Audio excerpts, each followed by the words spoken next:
One and all, and welcome to Film Fragments, a podcast where we take fragments of an actor, director, or genre and tell you our favorites from their catalog. My name is Bryan.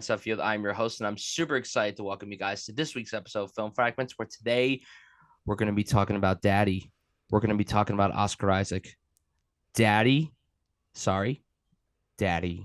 I cannot wait to talk about Daddy himself today on this show, and I cannot wait to talk about him with our guests. Ladies and gentlemen, I'm speechless already just welcoming this guest. Leah Carlson-Downie. How you doing today? I'm doing really well. How are you? I'm so stoked to have you on. I'm so excited to talk to you about the wonderful man that is Oscar Isaac. So I like to throw a curveball question at the start of this podcast every single episode. So if you could take one Oscar Isaac character out to dinner, where it's with family, friends, or just you and this character, which character would it be and Uh, why? it would have to be Duke Leo Atreides from Dune Ooh, because what a man, right? I mean, he's the just everything you could want in a person. Talk about a hero. And he's super hot. So win-win. and he has so much power. Desert So power. desert power. I am gonna go with, and this is really tough because I'm like going back and forth with certain characters. Obviously, that's one of them that I would hands down take, but I am gonna go with another very wealthy character that Oscar played because he is also incredibly gorgeous in this role. I wanted him to come up to me with his shaved head, his long beard, and wife beater as Nathan from Ex Machina. We'll go to his little isolated home in the middle of nowhere, and then Ava, the robot, will cook me up a nice dinner, and then I could just talk to Nathan about random stuff, and then I could tear up the fucking dance floor with him. That would be Hmm. my night, and I would 100% be behind that. I feel like as a woman, I don't think I'd want to spend any time with Nathan. I'd be like, nah, you're good. But definitely he is a very interesting character, I think. Absolutely, Not a bad absolutely. choice at all. We'll talk about these characters later on in the episode. Wink, wink, nudge, nudge. So yeah. Tell us a little bit about yourself. Talk about your love for film, what got you into film, and talk about some of your favorites. Like, why do you love film so much? I cannot really pinpoint a moment where I knew that I loved film, or like I don't have a very clean kind of origin story, but I've always loved watching films from when I was a kid. And in middle school and high school, I like religiously read EW. I hung up their summer movie schedules in my closet. And then they had the fall movie schedules. So I always had an EW calendar in my closet. So I knew what was coming out.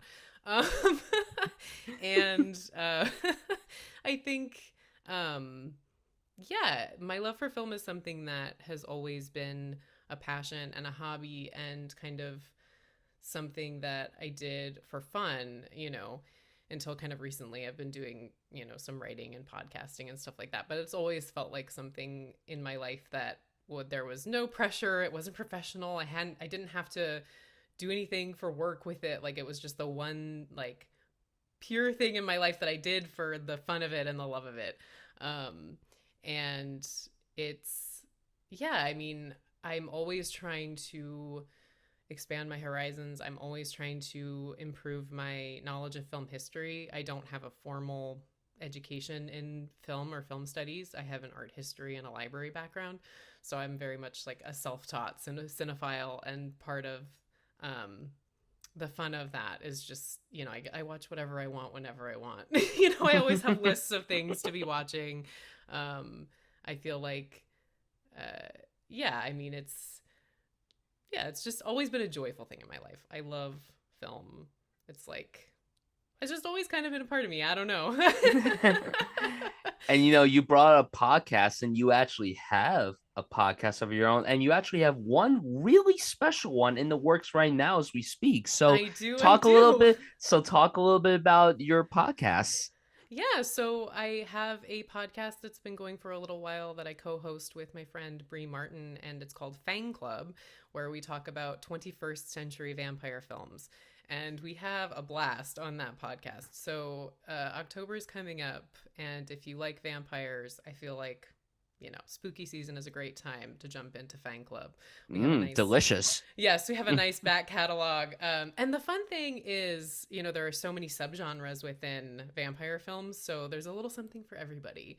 Um, and yeah, so we have a lot of fun over there. And then I am just about to launch a new podcast called Oscar's Podcast, and it is dedicated to the filmography of Oscar Isaac. So I am obviously so excited to talk about Oscar Isaac with you today, Bryan, because I love Oscar Isaac so much that I have set myself up to talk about him for a year plus. So, So why do you love Oscar Isaac other than the fact that he is incredibly beautiful to look at? He's one of those actors that could look sexy with a beard and without a beard. And there's not many people that can rock that look like the way he can. So mad props to Daddy Oscar. But seriously, why do you think a lot of people celebrate Oscar Isaac as an actor? Why do you think a lot of people get really excited whenever he attaches himself to a project? What makes you such a fan of Oscar Isaac? yeah, I mean, for me, it definitely starts with the work. It starts with what he does on screen. And he is just absolutely mesmerizing to watch in everything he does, with maybe the exception of X-Men Apocalypse, because you can't see him. Um, but he is just so seductive, and I think the sexy part dovetails with that, but it's more than that too. He draws you in with his voice and his demeanor, and he's just, you cannot take your eyes off of him. And he also is one of I would say one of the few working actors today who really combine this respect for craft and this, finely honed skill with that just charisma magic. He has both, and he puts so much work into his characters, and into his craft, and he makes it look effortless. You don't see it unless you're watching for it. He doesn't seem like a tryhard. He makes it look so effortless and natural. And it's really only when you're looking for it, or when you watch a lot of his films in succession, that you see, how versatile he is, how much work he puts into each character, the accent work he does, the prop work he does. It's stuff you just kind of take for granted until you start looking for it. And then you're like, damn, like this guy has immense respect for the craft and immense skill, that he doesn't show off. I mean, he's not flashy about, I guess. And yeah, it's that combo of just that kind of je ne sais quoi charisma, watchability factor, and that deep craft. And it's incredible. He is incredible. He is a wonderful actor that we have working. Like, he is one of the best actors that we have gotten in the past decade. He definitely took a while to become a rising star, but I think a lot of people took notice of him in about 10 years ago, almost 10 years ago, when Inside Llewyn Davis came out, another film that we may or may not be talking about today. But he is just so versatile with his craft as well. He is one of those actors that has done pretty much, I would say, pretty much everything at this point. Like, and he's only 43, he's a fairly young guy, and he hasn't really been acting for crazy long, but he's tackled already so many different genres, and he works with these celebrated filmmakers one after the other. It's incredible the amount of range and dedication, like you said, that he puts into his craft. I mean, for goodness sakes, like, he did a musical in Inside Llewyn Davis. He was in Star Wars. He played the comic book villain in X-Men, and he's done a lot of these smaller films like A Most Violent Year or an Ex Machina even, or The Car Counter. And then he's done some major high-profile blockbusters like Dune, and he just also played a Marvel superhero too. So he's really delved into so many different things, which I respect tremendously about him. And yeah, he always gives 110%, even when he's doing a project that really is not the best, and he's had some clunkers, but I mean, who hasn't? But when it comes to him, he is never one of the weak spots of any project that he's involved in. He's always one of the bright spots. And I'm just so excited that we get to talk about him today. I cannot wait to praise him to the heavens on today's show. I'm just so stoked to talk about him. And clearly, your love for him is why I'm so glad that I asked you to come on here today and that I have you here today to talk about Oscar Isaac. So, guys, let's not waste any time. Let's get into our top 5 favorite films starring Oscar Isaac. So the way this is going to work, everybody, is that we're going to go through our 5 through 1.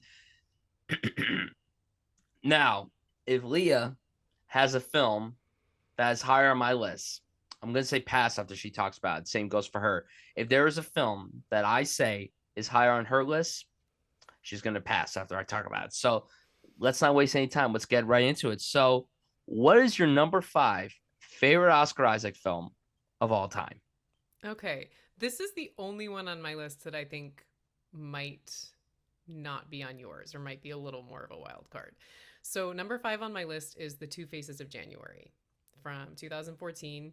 It's directed by Hossein Amini, who is mostly a screenwriter. He's known for writing Drive, which Oscar Isaac also has a supporting role in. The Two Faces of January is like the only film that Hossein Amini has directed. He actually was hired to be the showrunner on the Obi-Wan Kenobi show, and then he got kind of ousted. But he had written a couple episodes of that. Have you seen The Two Faces of January before? No. Okay, all right.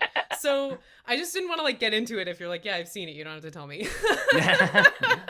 So it's a Patricia Highsmith adaptation. It's a tight little psychological thriller, and it really becomes a two-hander between Oscar Isaac and Viggo Mortensen. And they are so good together.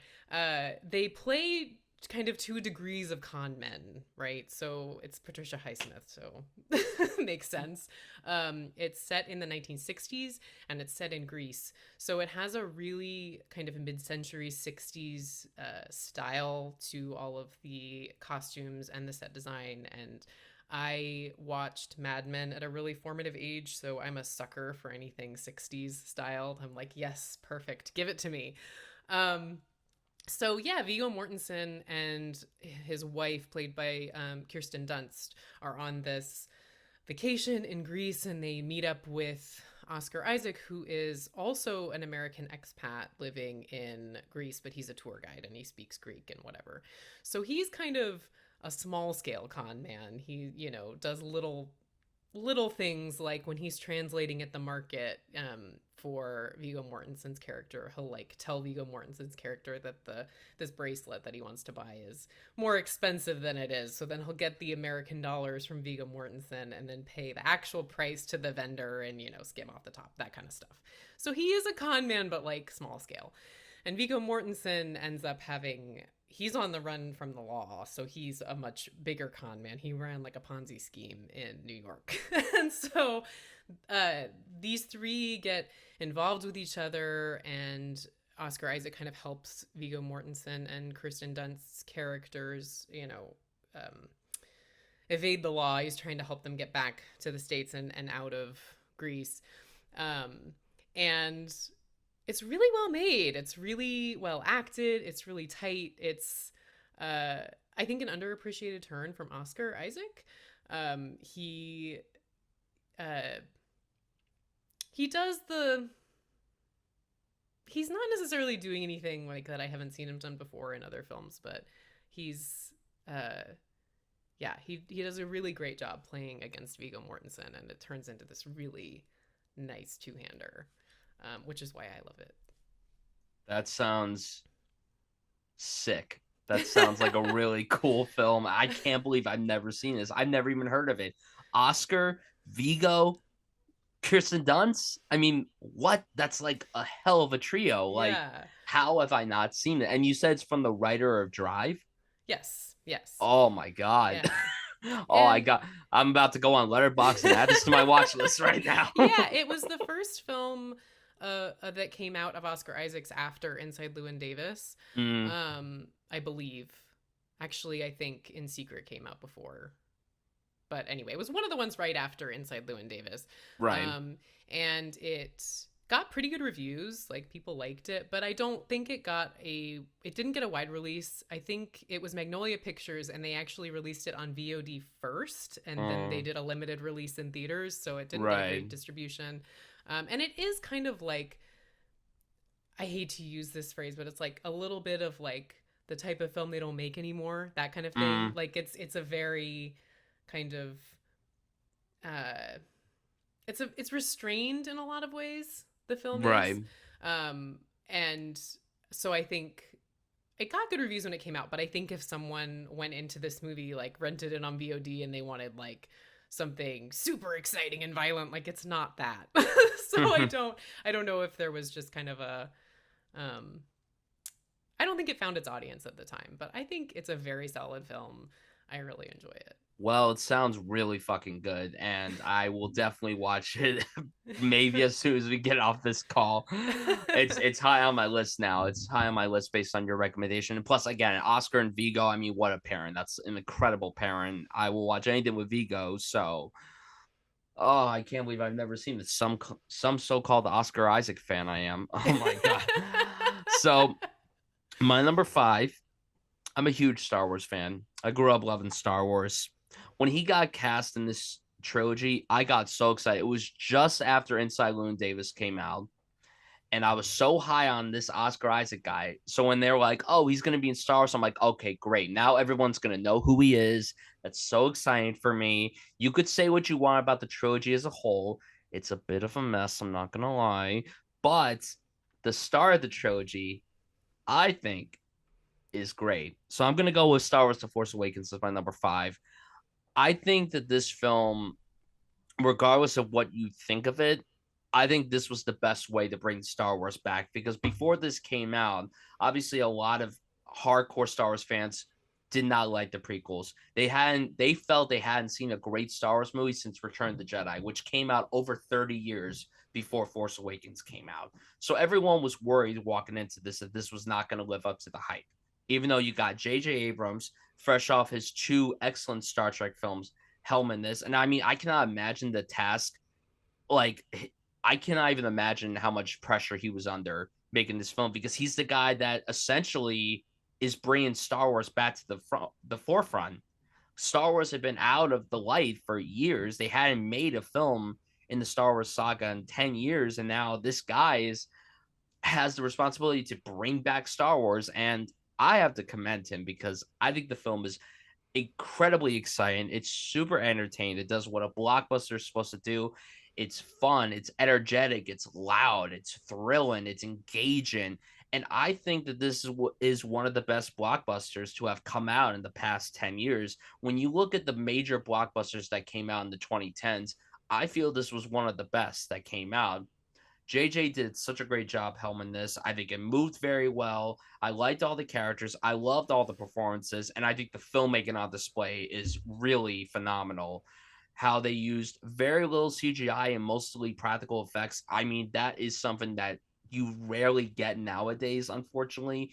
You know, these movies get handed so much money, and you're under the impression that, oh, maybe they're not going to do like CGI that looks like CGI. I can't even tell you. Besides, obviously, the motion capture stuff with Andy Serkis and Lupita Nyong'o, I can't really point out any CGI in this film, especially because it all just looked so good. Everything looked practical. A lot of the creature works were practical. You know, a lot of the ships were practical. I mean, they literally shot in the desert. They literally went in the desert in the blazing hot, wearing the outfits they wore, and shot in 100+ degree weather. I mean, that's dedication right there. I have to really commend like the people at Disney for letting J.J. Abrams do this film the way he wanted to, and they shot this on film. I'm a very like avid supporter of shooting on film now. I know that shooting digital is the way people go now, but I really appreciate when filmmakers decide to shoot on film for blockbusters because yeah, you primarily get a lot of indies that are shot on film, but not to the extent with blockbusters. So them shooting this entire trilogy on film is really special to me. And to talk about Oscar, I don't think they could have cast anyone better to play Poe Dameron. He's very sly. He's very slick. He's very conniving. He is a bit of a bad boy, but there's a lot of charm to him. And Oscar is one of those guys that has a lot of charm to him, but he can also play, a cocky guy really, really well. And he injects that into Poe Dameron. And even though Poe Dameron didn't have a lot to do in The Force Awakens compared to later on in the trilogy, I believe that everything with him here was really great. I loved his banter with John Boyega. I loved his little cute banter with BB-8. It was so adorable and so sweet. I mean, literally, the first scene of this entire movie is Poe Dameron. He's basically the first character that we're introduced to in this new trilogy. And I mean, they couldn't have picked anyone better to kick it off with because he is so fucking hot. Oh my god, him running around and then that pilot uniform, clean shaven, he just looks so hot. It's insane. It is insane. I love The Force Awakens. The Last Jedi, I loved when I first saw it, and then my love for it kind of went down. My love for it is starting to go back up a little bit. I still think it's a pretty flawed film, but I don't think it's a piece of shit like other Star Wars fans think. Now, The Rise of Skywalker, on the other hand, I think that's a massive pile of poop. And that is no fault of any actors. It's not even JJ's fault. I just think that they didn't have a plan. It's a whole discussion for another time. But I love The Force Awakens. And I'm so happy that Oscar Isaac got cast in Star Wars because it does make me wonder where his career would be had he not gotten cast in this. Would he have gotten some of the big high profile roles that he got? I have no idea. Maybe like what I think happened was that JJ probably saw Inside Llewyn Davis and was probably floored by his performance as he should be. And then he's like, you know what? Let's cast him in Star Wars. And they picked the perfect character for him to play. I love Force Awakens. Those are my thoughts on that. That's my number 5. So are you going to pass or is this not on your list? So this is not on my list, and this is one of those ones where I like the Star Wars sequel trilogy pretty well, especially The Force Awakens and The Last Jedi. We don't talk about the third one.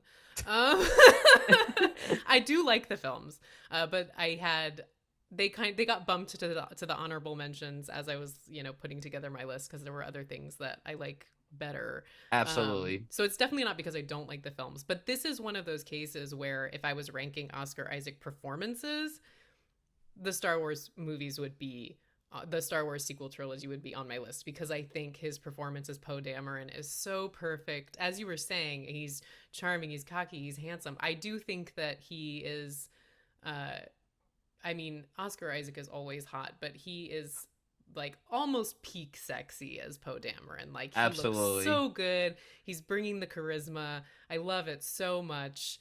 So if I was ranking performances, Poe Dameron would be on my list for sure. And yeah, do you want to hear my sort of joking, sort of not joking theory about how Oscar Isaac being too sexy ruined the Star Wars movies? Sure. So I mean, you see it a lot of times, but Disney works really, really hard to desexify their leading men. And you see it happen to Oscar Isaac in Moon Knight. I like that performance, but they made him not sexy. That's right. And so I really think Oscar Isaac, he came onto the set for The Force Awakens and he was too sexy. He had chemistry with everyone, and he and John Boyega had their little thing going, and everybody started shipping Finn Poe. And then the executives at Disney were like, no homo. So they brought in, they had to bring in Kelly Marie Tran to be Rose Tycho. And then all the racist fanboys got mad. And then the executives had to capitulate and do whatever they thought the fanboys wanted for the third movie. And then they ruined it. That's what I think. That's my only half joking theory. I mean, you're pretty much nailed it on the head. That's probably exactly how it went down. That's literally like how it was. Like, it's absurd. And I remember too when The Force Awakens came out, everyone was shipping, Finn Poe. I was like, yeah, because wait, they're what? great together. They are great. It. I love it. Oh, they're so great together. I mean, for goodness sakes, Poe is the person that gave Finn his name. Let's not forget about that. Let's not downplay this. Yeah. FN 2187. FN what? Oh my god. No, we cannot go back to Jakku. Oh my god! I mean, you brought up how Oscar is so sexy now. I mean, can we talk about how all four of those leads were sexy? Oh yeah. Oscar, John, Daisy, and especially Adam.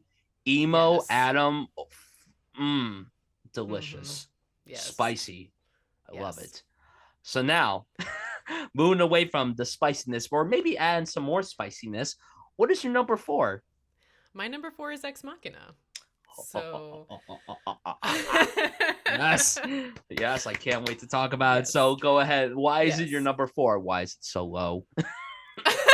I think subconsciously, I think the reason I put it a little lower is because Oscar Isaac is sort of like co-lead in, and the my top three, Oscar Isaac is very front and center. So I think that kind of subconsciously, that's how I ended up putting Ex Machina a little lower. Um, Even though that shouldn't factor into my ranking. But I love Ex Machina. I'm a huge Alex Garland fan.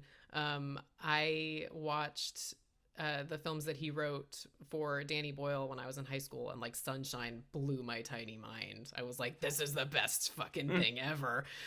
So when I found out that Alex Garland was going to be writing and directing his own film, I was on board from the get go. Then I found out Oscar Isaac was in it, and I was like, hell yeah. So I was primed to just love this film from the beginning. And I think it's just an expertly executed, like philosophical, cerebral sci-fi. And it's one of my favorite films about artificial intelligence. I love how icky it is. Like, I don't really know how to describe it other than that. Like, you watch it and you're just like, this is gross. Yeah. And I love that. I love how uncomfortable it makes you. I think all three of the performances from the main trio, Alicia Vikander, um, Donald Gleason, and Oscar Isaac, are pitch perfect. Um, I think it's kind of hard to pull off a chamber piece like that sometimes, with just three actors in this one location. And I think we're seeing that now with more and more films with COVID restrictions that were made with COVID restrictions. We're getting more and more of these sort of chamber piece films, and they're Uh-huh. hard to make. Yeah. Oh yeah. um, and Ex Machina nails it. The it builds the tension. Yeah, it's really great.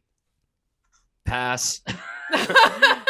Okay. We're gonna pass on this one. We're not gonna tear up the fucking dance floor yet. We're gonna have to wait a little while Yes. before we tear Yes. up the fucking dance floor. Yes. Yeah, and I So, was going to say like that I think that dance sequence that Oscar Isaac does to get down mhm. Saturday night, which I have to say the theme song for my Oscar Isaac podcast it's a disco song. I took inspiration from Ex Machina. I think that scene, the way that it got shared and memed and just kind of went viral in a way, I think that dance scene did almost as much for Oscar Isaac's career as Star Wars did. Like, that is such an iconic Oscar Isaac moment. Um, you can't talk about Oscar Isaac without talking about that dance scene.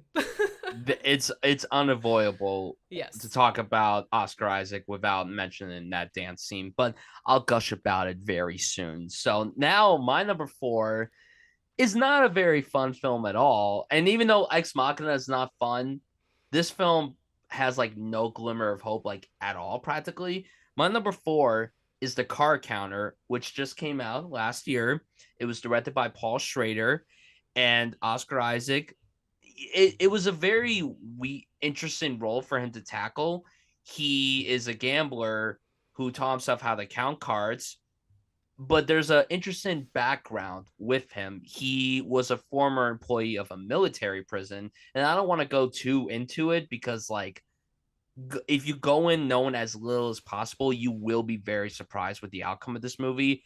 I was a huge fan of Paul Schrader's previous film, First Reformed. That was my favorite film of 2018. So naturally, I was really excited to see what he was going to do to follow up that. And then when it was announced that Oscar Isaac is leading it, I'm like, okay, this is perfect. Paul Schrader, you're a genius for casting this not only sexy man, but like you. I mean, this guy's pitch perfect to be in a Paul Schrader. This guy speaking Paul Schrader dialogue is like absolute music to my ears, And then when reading the premise of it, I'm like, okay, yes, this is a perfect character for Oscar to play. He's very restrained. He's very quiet throughout the film. He's very mysterious. You're not sure exactly what his deal is.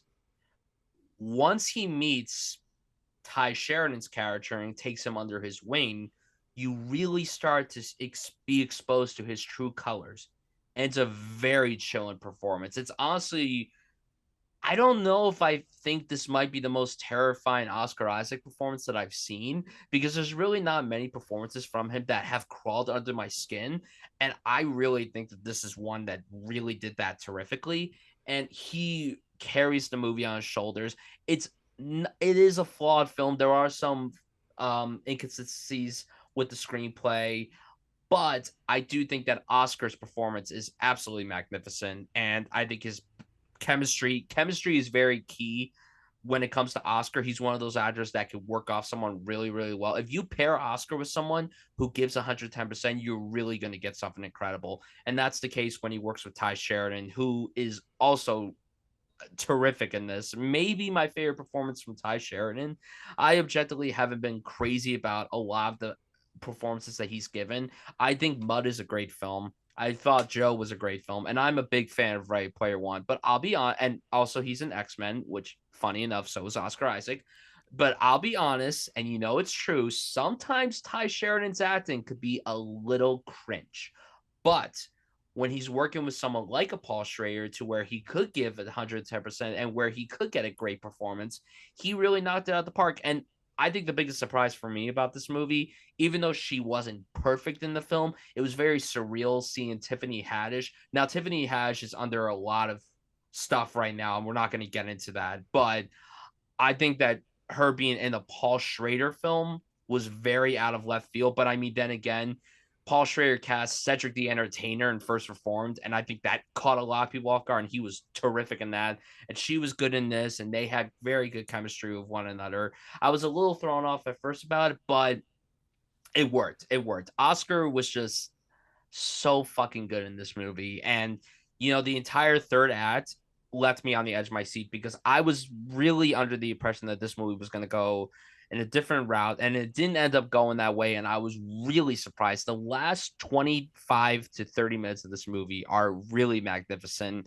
And again, Oscar, when working with someone talented, he gives 110%. And again, when Oscar plays a character like this with a very mysterious past, it could be a little weird, but again, if executed properly, he's going to give a great performance. And that's the case with the card counter. And I'm not even a gambling guy whatsoever. I am not a fan of like a lot of movies involving gambling, but I think after Uncut Gems, after that movie came out, I started taking a liking towards films revolving around gambling. And again, Oscar Isaac is just perfect for this character. I couldn't see anyone else play this character because at one point, from what I've gathered, I think Ethan Hawke was originally supposed to play the main character in this movie, but then Oscar Isaac ended up taking the role, which I mean, big round of applause for that. And Finley, they ended up working together later on. But yeah, I really liked the card counter a lot. I think it was one of the more underrated films that came out last year.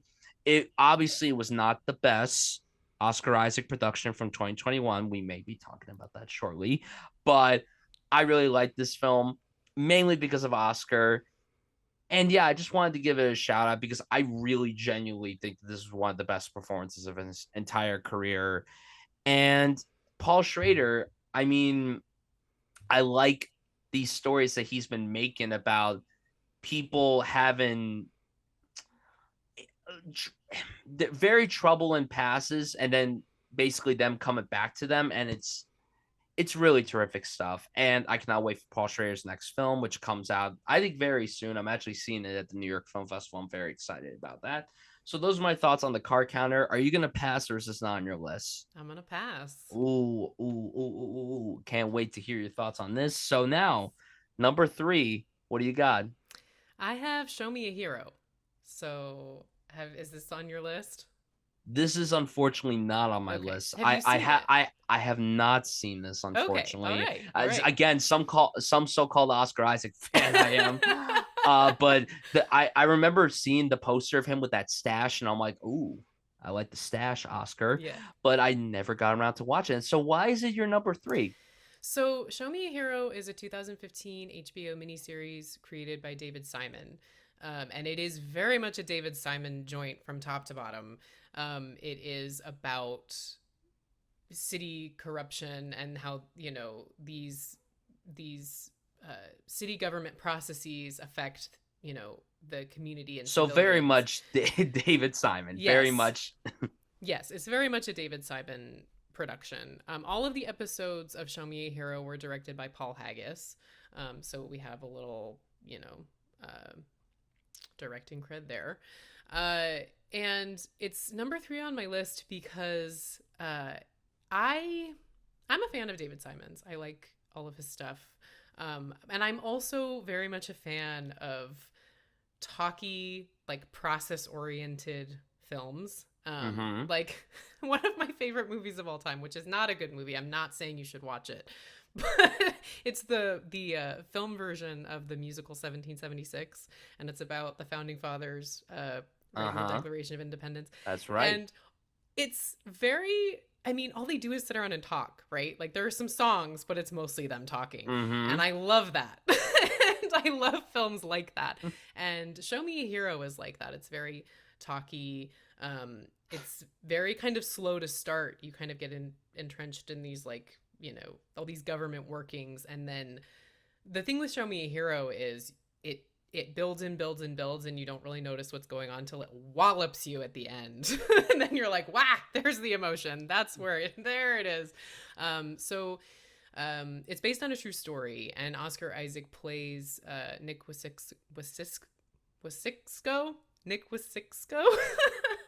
And it takes place in the late 80s and early 90s. And Wasixko was the youngest mayor in the country at the time. He was the mayor of Yonkers. He was 28 when he was elected.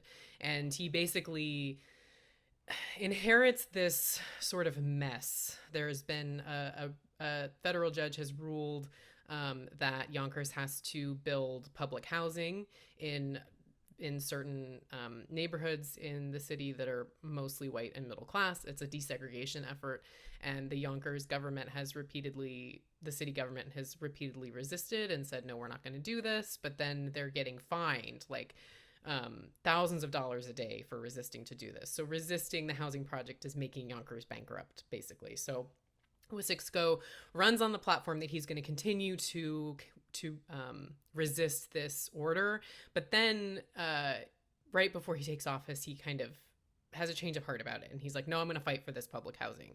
So it's a tragedy because Oscar Isaac's character is sort of a reluctant hero. He does do the right thing, and he wants to do the right thing, but his hand is kind of forced.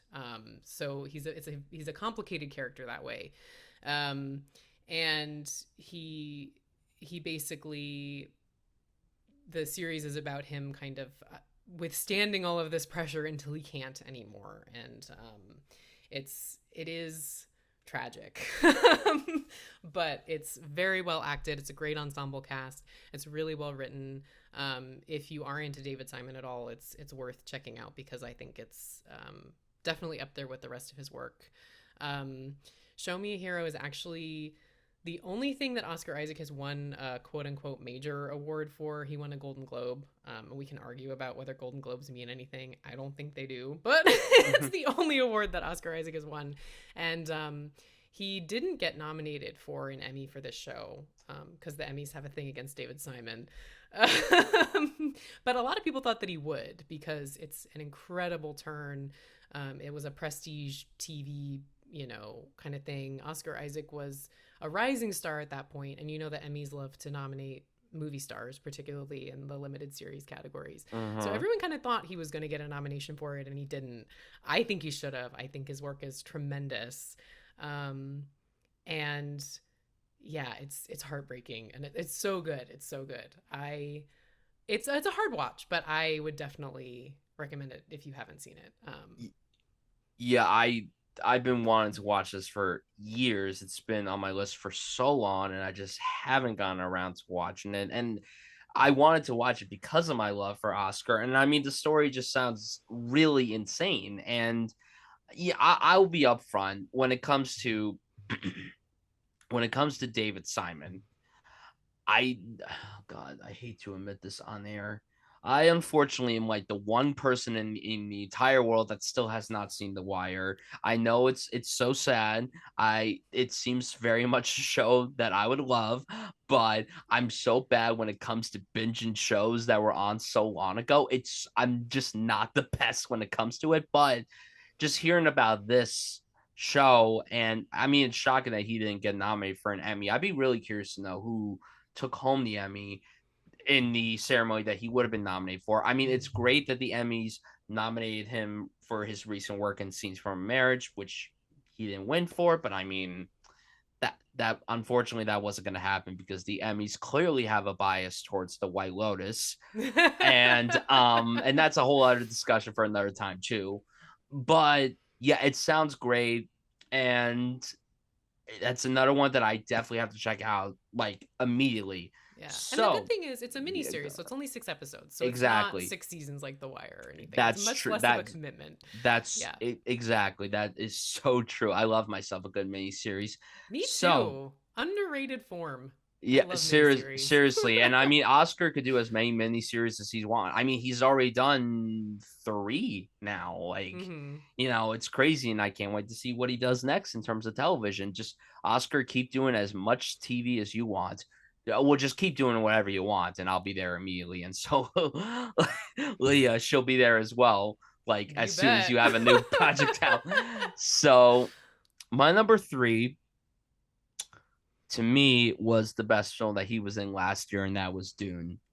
So my hype for this movie was incredibly high, like beyond like the roof high. For 2 years, this was essentially my most anticipated film of the year. It was supposed to come out in 2020, and then COVID happened, and then we didn't get to see it until the end of 2021, and I was so sad. I was like, oh my God, just release the fucking movie already. Holy shit. Like, Denis, just give me the movie. I will give you money so I can see the movie. And I saw this movie 4 times in theaters. I've probably seen the movie a total of 6, maybe 7 times since. And I was so worried walking in that this was going to disappoint me. I've never read the book, Dune. I've never seen the critically panned David Lynch film. I have not seen any of the television adaptations of Dune. So this was my first exposure to Dune. I had obviously known of the name, but I had never read or watched anything related to Dune. And I gotta tell you that even though this was just the first half of the book, I don't think they could have brought this story to screen as well as they did with this film. Denis Villeneuve is one of the best filmmakers working today. I have loved everything that he's directed: Prisoners, Enemy, Sicario, Arrival, Blade Runner 2049, and now Dune. And my hype for part 2 is through the roof. I'm so stoked. I'm so happy they're finally making it, and the cast that they brought on: Florence Pugh, Austin Butler, Léa Seydoux, Christopher Walken. I mean, my God, just inject it into my veins now, please. Oh my God. But to talk about this movie, when it was announced that Oscar Isaac was going to be playing Daddy to Timothy Chalamet, I think everyone screamed because everyone's like, "Oh my God, it's 2 of the prettiest people." As I screamed alongside with you, and then you add Rebecca Ferguson in that family. Oh, Talk about chemistry. I think that Oscar Isaac and Rebecca Ferguson are so hot in that movie together. I love them together. they are. And then talk about an incredible father son pairing with him and Timothy. I mean, holy shit. So regarding the film itself, it's epic, it's grand, it's bold, it's thought provoking, it's thrilling, it's sometimes very entertaining, it's like unpredictable. Now, obviously, if you knew everything going in, you're not going to be caught off guard. But when I saw this film when it came out, I went with 3 of my friends, one of whom adores the book. He absolutely loves it. And I had already seen the movie prior because I saw it at the New York Film Festival. That was my closing night film for the festival last year. It was just so exciting. Denis and Hans Zimmer were there. It was incredible. It was an incredible experience to see it in a theater full of cinephiles. It was so exciting. My friend had told me that even though he knew what was going to happen, since he obviously read the book, he was still on the edge of his seat. And when you're someone that watches a movie based on a book and you know exactly what's going to happen and you're still on the edge of your seat, then you know how to adapt the book. And Denis did an incredible job doing this. I'm so happy that it got all these Oscar nominations. I'm not happy that he got snubbed of a director nomination. You nominate the script, you nominate the film. How do you not nominate the director of the movie? I mean, that is ridiculous in my opinion. The I'm genre sorry. bias is off the charts. It's ridiculous because they nominated the fucking film for best picture. Why aren't you nominating the director? I'm sorry. Does Kenneth Branagh really need a director nomination for Belfast? No. Take him out and replace him with Denis. Was Spielberg deserving of West Side Story? Yes. Was Jane Campion deserving of Power of the Dog? Yes. Was PTA deserving of Licorice Pizza? In my humble opinion, yes. And Rizuke Hamaguchi, even though Drive My Car wasn't one of my favorite films, I think his director nomination was also very deserving. So Denis should have been in there. Kenneth, I love you, man, but bye bye. So now regarding Oscar, I don't think you could have picked anyone better to play Duke Leos Atreides. I loved this performance so much. And, he was very intimidating being, the Duke of this planet.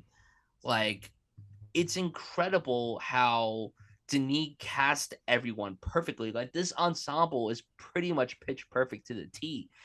I have no gripes with any of the castings in this film. Everyone was perfect for their roles. And I remember a lot of people online were like, I don't know if I could see Timothy Chalamet being, the savior of the world.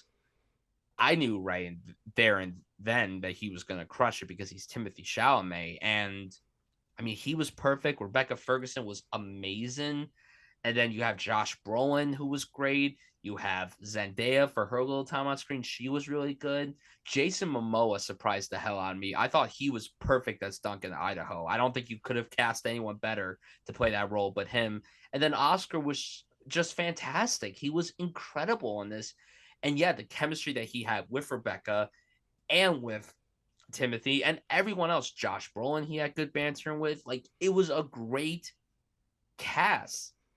And this is the kind of sci-fi. If you're gonna make a studio tempo sci-fi film, this is the way to do it. And I mean, you gotta talk about how much of a technical achievement that this film is. It's absolutely gorgeous to look at. The musical score is euphoric, and everything just flowed very well. It took its time. Sure, it may be boring sometimes looking at sand, but it looked absolutely stunning. It was really breathtaking. Again, another scenario where they actually shot on location, which is impressive because I can't imagine. Now, the outfits that they wore, I can't even imagine wearing those in incredibly hot weather. But seriously, this film just really left a tremendous impact on me as a fan of Denis Villeneuve and pretty much everybody in the cast. This movie did not disappoint at all. Oscar was great in it, and I mean, you know what? It has one of the best shirtless scenes I have ever seen in my life. And when I I saw the movie in the theater for the first time, I shit you not, I heard a girl sit behind me and she subtly went, and I'm It like, was right there, probably girl. me. It was probably me. I saw this movie with a friend. We went to go see it, and yeah, as soon as that happened, I just looked at her and I was like, Is it it's getting just, hot in here? oh my Hello? god, yeah. Oh I my mean, god. uh Yeah, but Dune is great. It's so good. So are you gonna pass or is this not on your list? So Dune is not on my list, but again, it's not because I don't love the film. I think it's just because the ones that I have on here I like better for whatever reason, personal Right. taste. But I like you had not read the book going in. I had not seen the Lynch adaptation, so I went in not really knowing what to expect. And I really loved it. I thought it was epic in scope in a way that, again, is kind of like a lost art of actually making epic films on Yeah, this we don't scale. we don't get anything like this, especially from a Yeah. studio like massive studio tentpole. Yeah. And this could have Yeah. been a very risky thing too, considering the fact that it was just the first half of this book, and a Yeah. lot of people were really worried that this film was not going to do well financially because of the whole scenario Mm-hmm. of Warner Bros. Dropping this in theaters and on HBO Max. And Yeah. obviously, a lot of people nowadays, not me, I always prefer going to the theater, prefer watching it in the comfort of their home. Mm-hmm. And some movies, sure, you can watch them at home and they're no different from watching them on the big screen. If you're someone that watched this movie for the first time at home, I'm so sorry, You're because this missing is, out. you really missed out. Like, I went to go Yeah. see it in theaters as many times as I could, and then I Yeah. watched it from home as many times as I could. Yeah.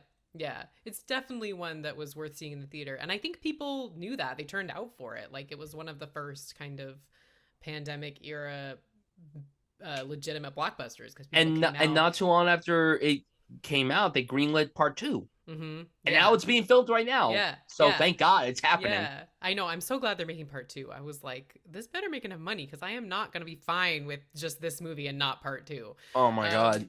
But I Oh. was, but I was also very impressed with Timothy Chalamet.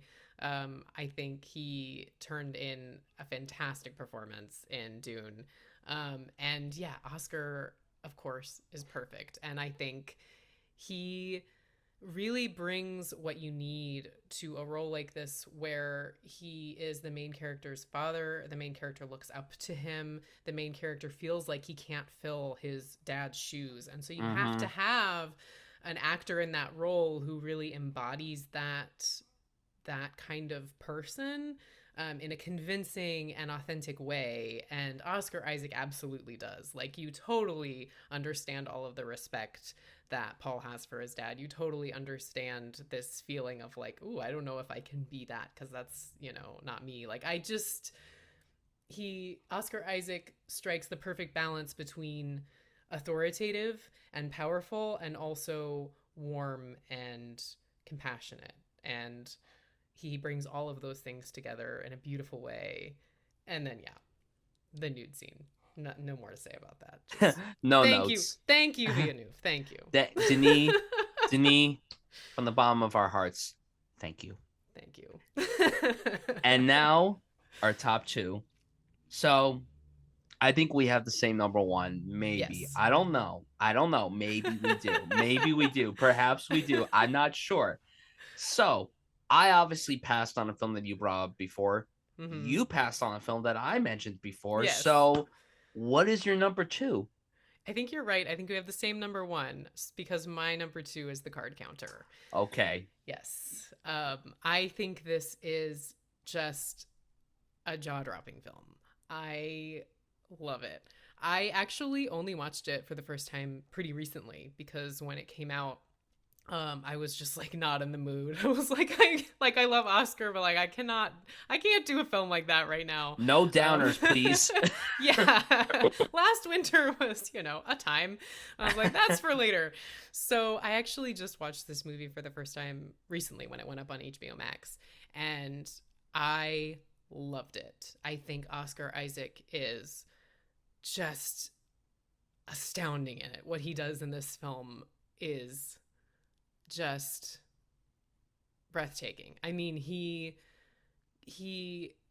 embodies this character so fully, and Oscar Isaac is really good at when he's playing characters and creating characters. He's really good at kind of holding ambiguity and nuance and writing the line between likable and unlikable, villain and hero. And you see that in a lot of his performances, that he's really good at creating these characters that are multiple things at once. And like that doesn't seem like it would be that big of a deal, but that's hard for an actor to do.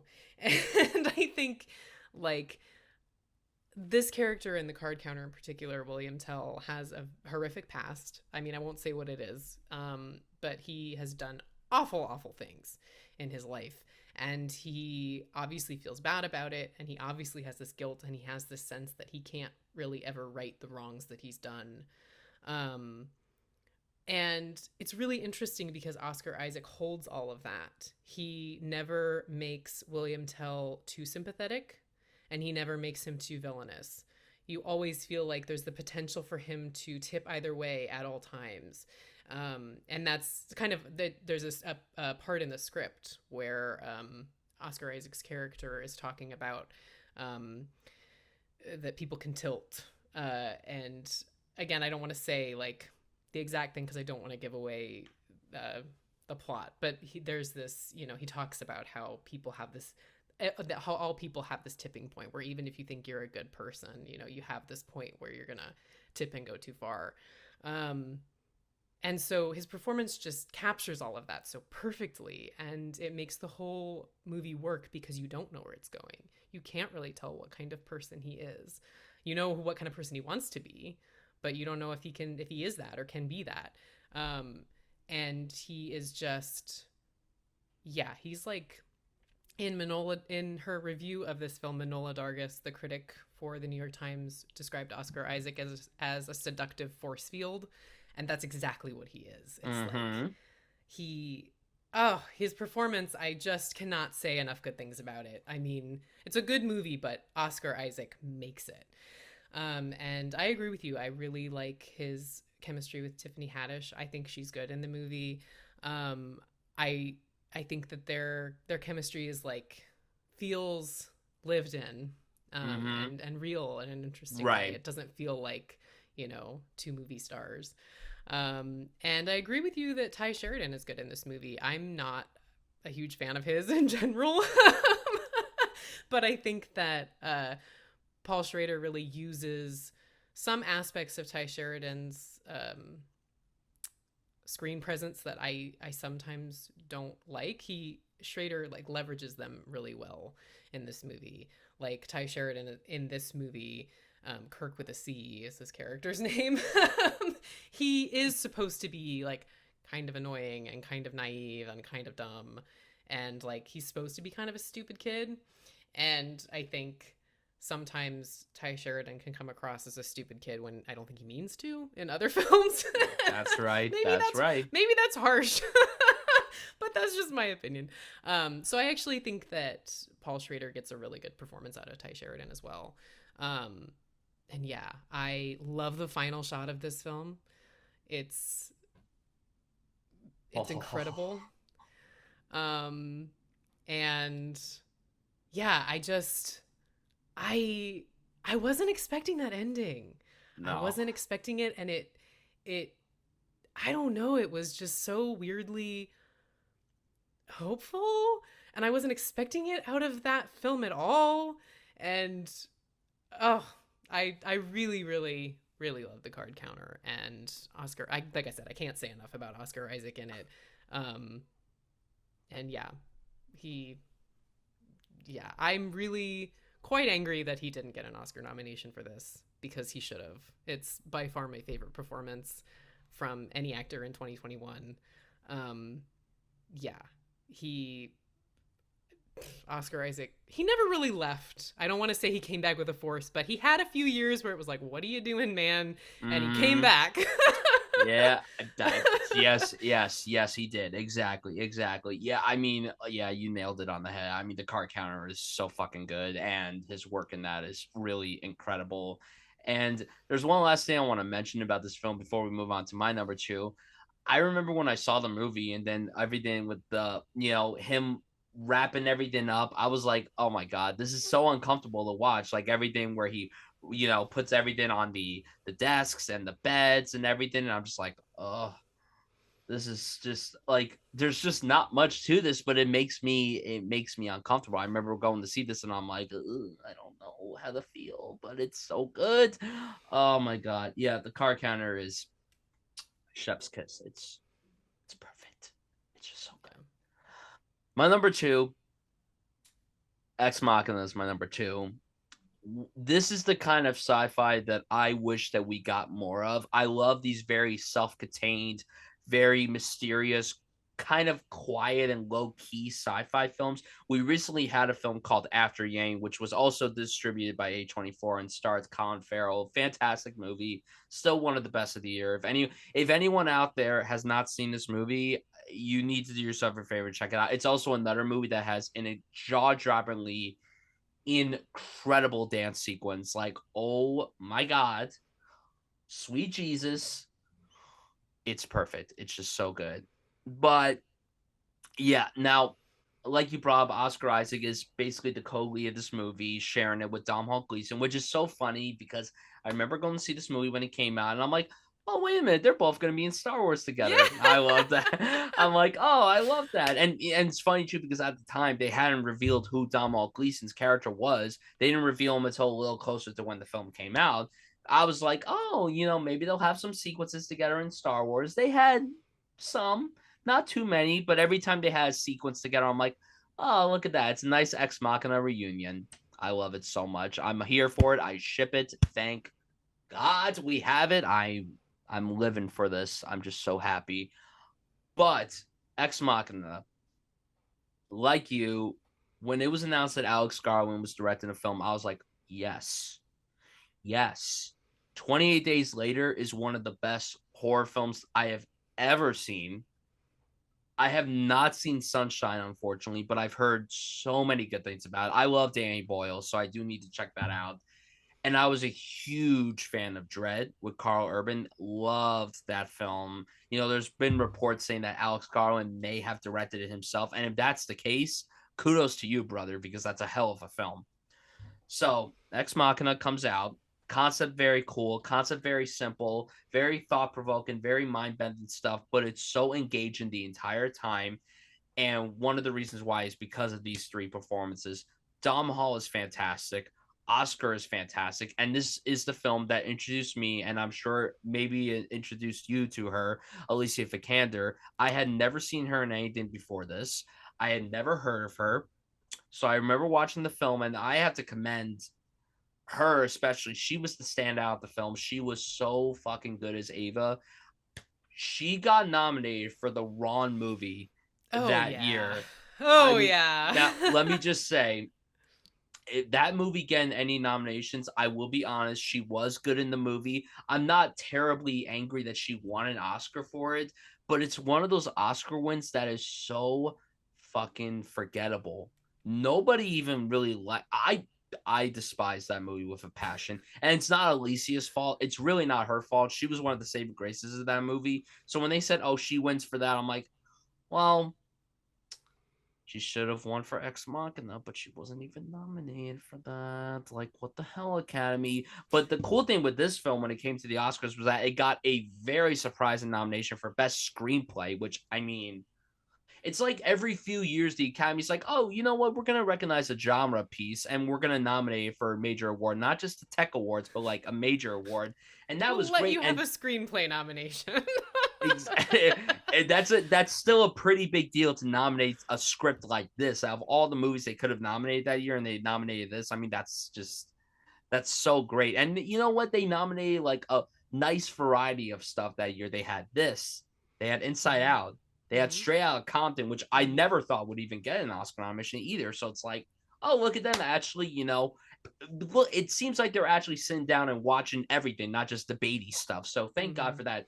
And then it took home one of the biggest surprises ever when it beat Mad Max Fury Road and The Force Awakens for visual effects, and it took home that award. This small independent film beat Mhm. Mad Max Fury Road, which was all visual effects, so much practical work, very little CGI, jaw-droppingly amazing work, and it Mhm. lost to this little film, and very Mhm. deserving because the visual effects here are impeccable. The music is great. Yes. The editing is great. On a technical level, this film is a masterpiece. The script moves very nicely.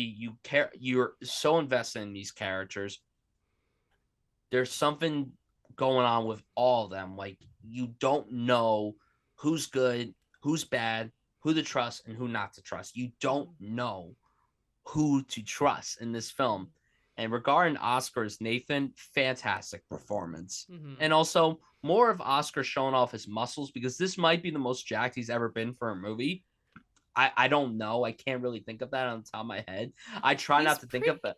he's pretty jacked for Dune. I He was, mean, but we yeah, only saw him without a shirt for one for like scene. one scene, yeah. In this movie, he's pretty much wearing a wife beater like the whole That's time. And true. then the dance sequence, he has his shirt pretty much wide open, which thank God. And Mhm. I just it's so good. It's so good. No, It the is. movie is pretty much a perfect film in my opinion. And the ending, I will tell you right now, when I saw this movie when it came out, it was like me and two other people in the theater because unfortunately, when you live in a place like New Jersey and there's these films that come out, nobody's going to go see them except for the hardcore film fans, which is unfortunate because this is the kind of sci-fi that I love. Another recent sci-fi film that I loved that I wish we got more of was Ad Astra. I Mm. love these kinds of sci-fi films where they're not necessarily about the scope. They're about the characters, they're about the story, and that's it. Yes, they look pretty to look at. They are very pretty to look at, but this is about the characters. This is about the story, and that's it.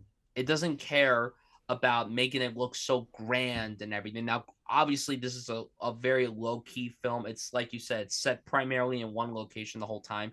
I'm someone that also could be very hit or miss when it comes to films like that. But when there's a good one that's out, I will eat that shit up, which is why Yeah. I'm so excited for The Whale, the new Darren Aronofsky film, because that's primarily set in one location the whole Mhm. time. And plus, I'm just excited to see Brendan Fraser come Mhm. back. And yeah, I adore Ex Machina. It's a really terrific film. It's one of A24's best films, but I mean they have a lot of bangers. They have a It's lot of also great films too. Go yeah, it's ahead. also one of the films that really brought them to prominence. I think it was one of their Absolutely. first hits. It was one of the first films that put them on the map. I Yeah. mean, they only started making films in 2012, 2013. They Mm-hmm. had Spring Breakers, of course, was like their, big debut. But I think the success of Ex Machina really put A24 on the Yeah, map in a new way. that year had so many films that really catapult them to the top. I mean, they had Amy, which won Best Hmm. Documentary Feature. They had Room, which was nominated for a bunch of Oscars, including the Oscar win for Brie Larson for Best Hmm. Actress. They had a lot of really like high profile titles, and obviously now A24 is one of the most respected studios working today. But yeah, I mean, I this film really is incredible. And yeah, the dance sequence, I mean, oh my God. There's so many videos and lists ranking the best dance sequences on screen. If no one has this in their top five, they're crazy. Yeah. They are Well, because insane, it's such an amazing moment in the film because it's simultaneously ridiculous and but it's also kind sinister. of terrifying. And Yeah, yeah, it's exactly. like ridiculous and sinister and also like kind of hot. And you're like, what is Oh, going on? it's Like, you oh, it's just like oh, feel, you're it's just one like, of the what is sexiest going things I've ever on? seen in my life. Like, what It's is one going on? Why am I it's one of the watching this? sexiest things I've ever seen in my life. I mean, Yeah. he's It's just hot, like, she's hot. yeah. Dom Hall doesn't look bad either, just staring at the dance. It's oh my god, Yeah. And it really, oh it's one of those moments in the film that really plays with that, like, yes, discomfort in an yes, interesting way. Yeah. yes, absolutely Yeah. 100%. Yeah, and it would be great if obviously he worked with Alex Garland again on Annihilation, and I know Alex Garland has said that he's never really he may not direct any more movies. He already shot his next movie, but after that, I'm not sure if he's going to direct anything, which is really unfortunate because I loved Annihilation. It's obviously not on the list, but um, I wasn't a fan of Men. Unfortunately, I was really disappointed with it. But his next film, I'm very excited about. I would love for him to work with Alex Garland again in some capacity, whether it's a film that he writes or directs, or if it's something in television or what have you. Alex Garland and Oscar Isaac is a really great pairing. And yeah, I mean, this film is really magnificent and I absolutely adore it. I could watch it anytime. I mean, I just watched it for the first time since it came out Yeah. recently, and it's still like has me on the edge of my seat. And I'll be honest, there were parts that I forgot happened, and I'm like, oh, that's right, that happens and this happens. And the major hallway sequence with Oscar and Alicia is one of my favorite sequences of the past 10 years. Hmm. I just love this film so much. It just leaves you on the edge of your seat. You don't know where it's going, and it's so fucking good, Mm-hmm. but not as good as our number one. So Yes. now we get into our number one. We may have the same film in common. We may not have the same film in common, but I have a feeling that we do. I mean, it's kind of obvious. So, what is your favorite Oscar Isaac film of all time? It's Inside Llewyn Davis. I absolutely adore this film. This is the film that made me fall in love with Oscar Isaac.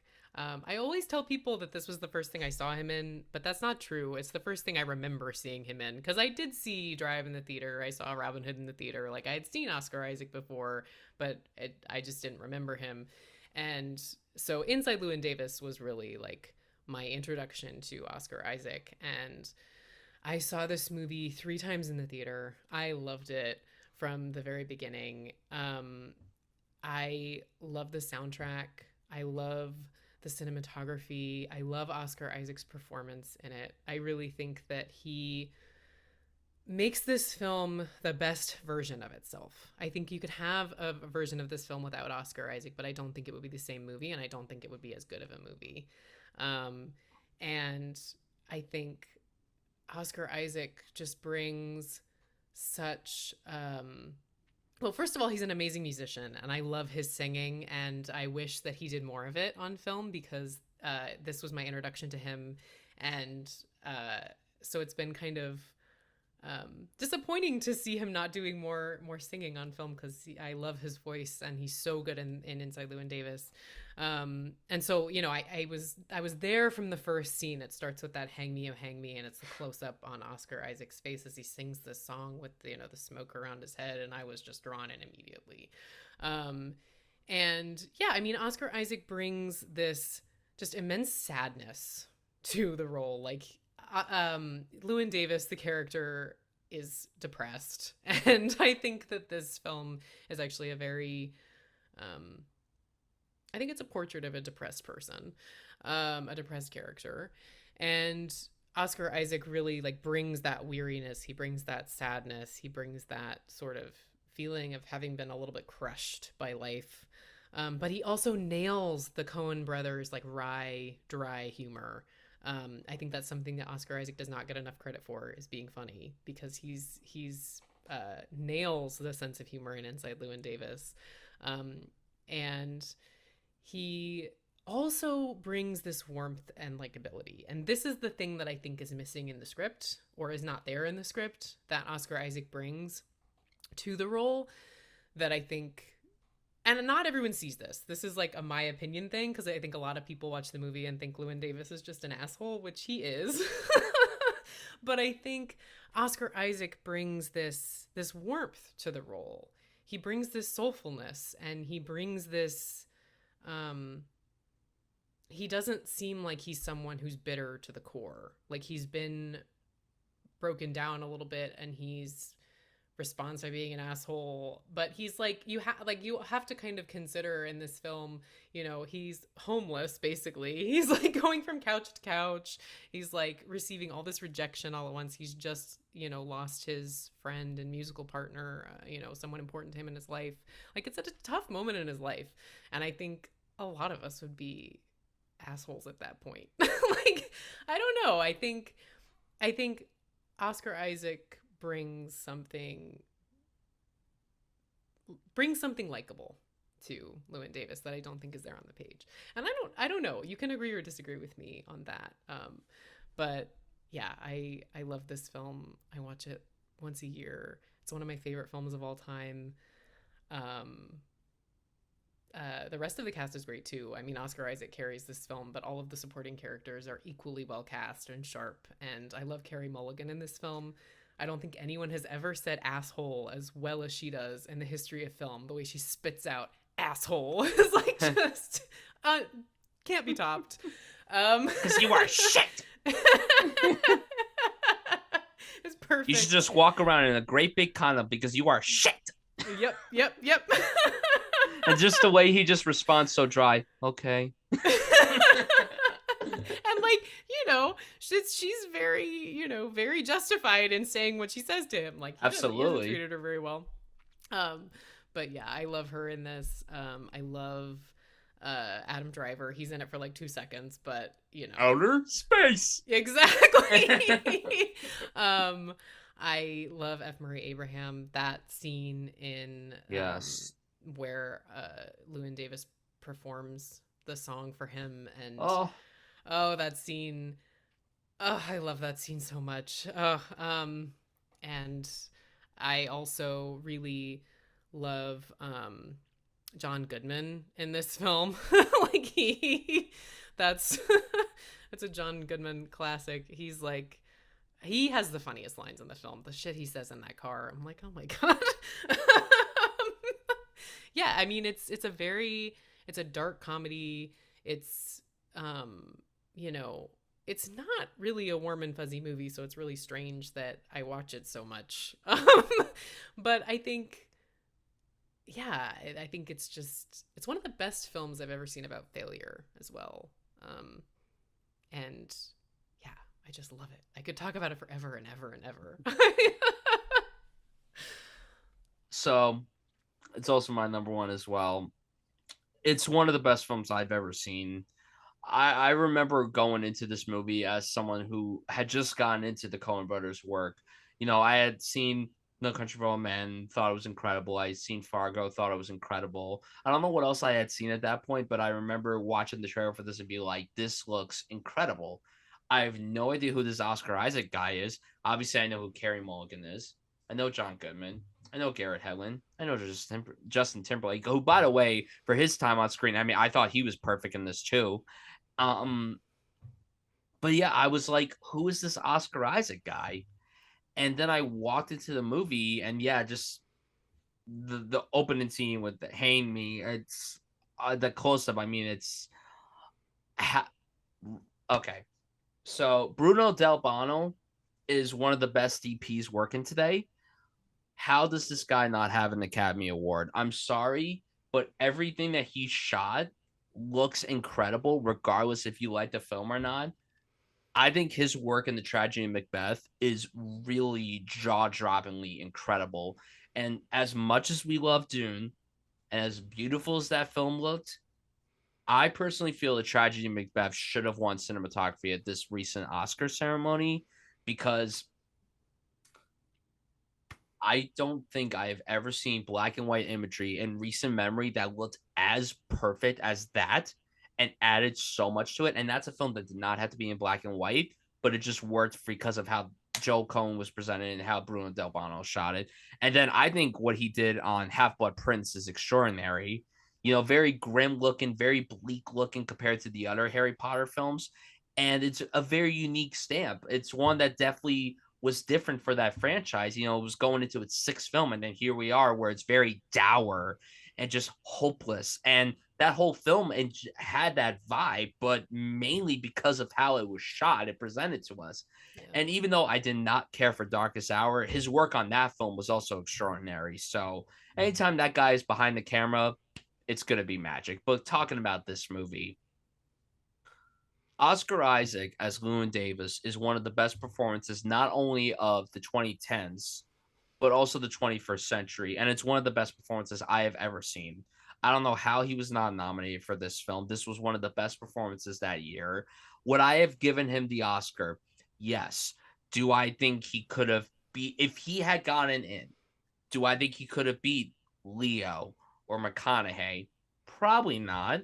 And if he had lost to Leonardo DiCaprio for Wolf of Wall Street, I would have been fine with that because that was another phenomenal performance. Yeah. Him losing to McConaughey, though, no. Listen, I love Matthew McConaughey. I thought he did a very good job in Dallas Buyers Club, but that's a scenario where he obviously, and I don't mean any disrespect to McConaughey, he was very good in the film, and I commend the effort that he put into that role. But let's be honest, he only won the Oscar because he lost that weight. You could agree or disagree with me on that. Again, it was a very good performance. It's not like it was a shitty performance, Rami Malek, but um, Oscar should have been nominated for this. He was nominated at the Golden Globes for this. He did get a lot of critic love throughout the Mm-hmm. year, but his performance was just so extraordinary. And yeah, like you said, Llewyn Davis is a character that he's depressed, he's broken, he's he's not able to strive at his dream of being a musician. Like, no one wants to hire him. He's not able to get these gigs. No one is buying his music. And then, like you said, he lost his partner. And Mhm. pretty much everybody that he cares about hates him. And he treats them like shit. So, no one's perfect in this scenario, but he is just such an interesting character to follow. I loved following this character on his journey. This entire film, you're with him from start to finish. He's in practically every single frame of the movie. It never cuts away. It never like goes from different characters. Like Llewyn is in practically every single scene of this movie. Mhm. And it's one of the best characters that the Coen Brothers have ever written. And they've written so many bangers of movies. They've written some of the best screenplays that I have ever read / listened to.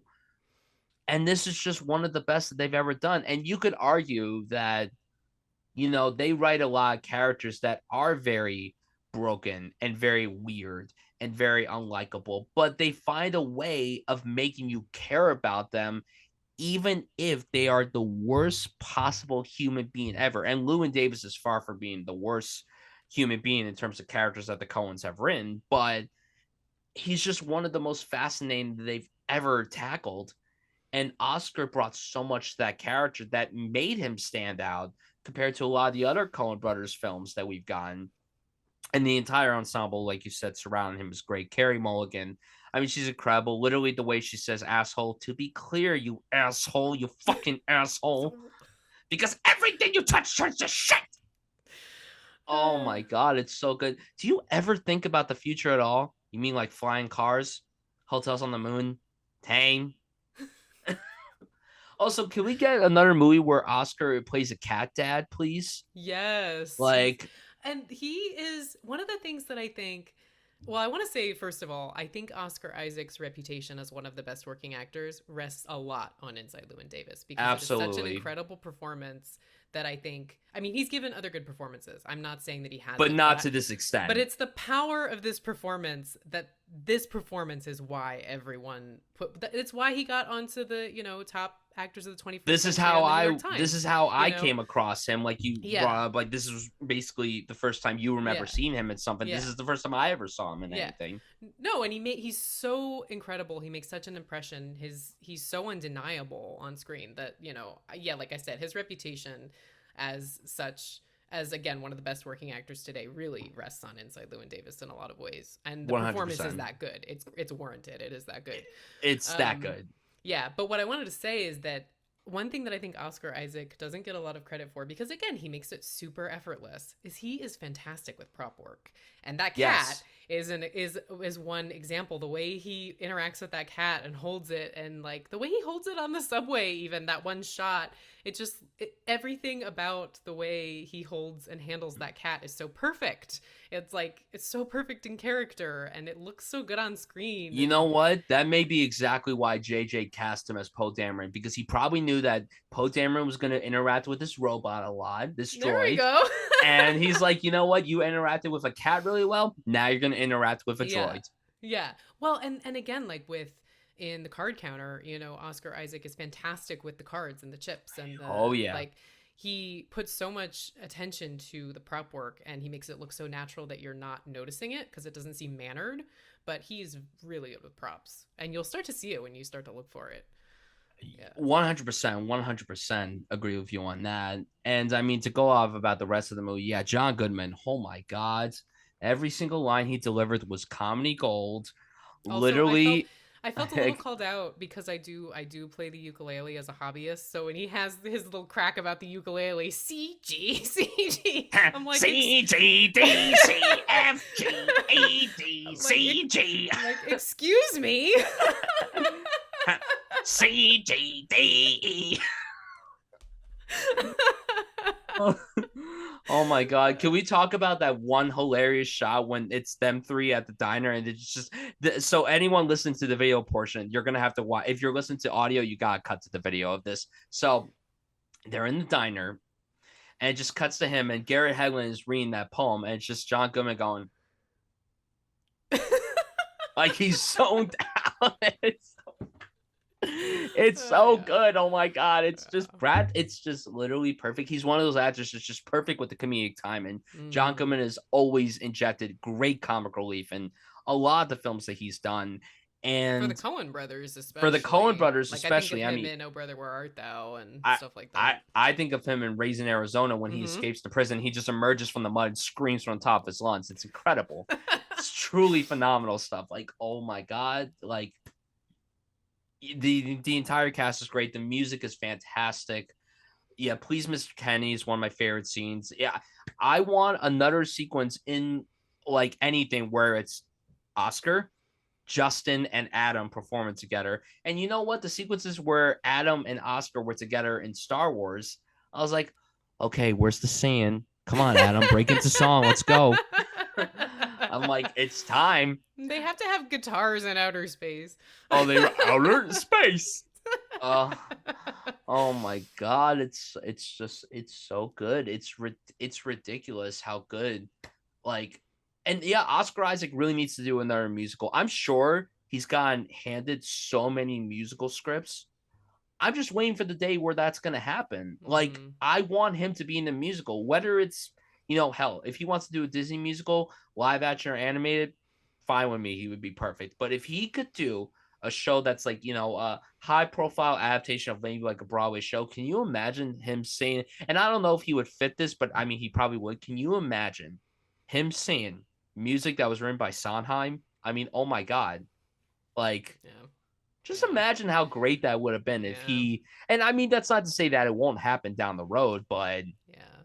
Well, it's like really it, interesting because I know that the Coens had wanted initially to cast a musician in the role. And Oscar right? Isaac has a musical background, but he is an actor first and foremost. And so Yes, he was kind of an outside choice. They were looking initially at musicians, but they didn't find anyone who they thought really fit. And so it's interesting that I think his introduction to so many people was in this very musical role. A lot of people kind of thought maybe he was a musician because they didn't yeah, remember seeing him in other things. And so it's been really interesting to watch him like distance himself from that, whether it's like on purpose or not. But yeah, I mean, yes, he's so good with the musical numbers in this movie because I agree with you, it is a musical. So many of the most kind of pivotal emotional moments happen during the songs. And he's so good. His he it's it's so good. And one, I think like there were so many sequences where you could have chosen if he had gotten an Oscar nomination, like his Oscar clip. But I think the scene to me that I think about the most, and there's so many, is the sequence where he's seeing, those people, and then he starts singing the song. She joins in, and he's like, "What are you doing? Don't do that." And she's like, "It's Mike's part." He's like, "Don't do that. I know what mm-hmm, it is. Don't do that." And then he just goes on and says, "You know what? This is bullshit. I'm sorry. I don't do this. Okay, I do this for a living. It's not a fucking power game." Like his mm-hmm, delivery of that was just perfect.